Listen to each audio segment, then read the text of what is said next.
ਜੇ ਪਤਾ ਹੁੰਦਾ ਮਿਲਣਾ ਨਹੀਂ ਲਿਖਿਆ ਕਿਸਮਤ ਵਿੱਚ, ਕਦੇ ਗੱਲ ਨੂੰ ਵਧਾਉਂਦੇ ਇੰਜ ਨਾ ਤੇ ਖੇਡ ਰਚਾਉਂਦੇ ਨਾ ਤੇ ਪਿਆਰ ਵਧਾਉਂਦੇ ਨਾ।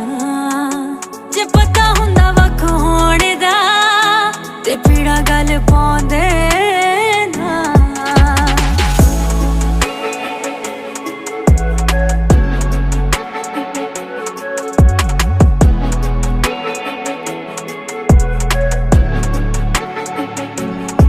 हासे रोने बन जाने ते दुख लग जाने अनजाने, सजन हो जाने बेगाने कदे सानू पता हुंदा ते दिल नू ही कुछ मना लैंदे, तेरे तो नजरां चुरा लैंदे ते पल्ले नाए रोग पा लैंदे ते दिल अज खून ना रोंदा।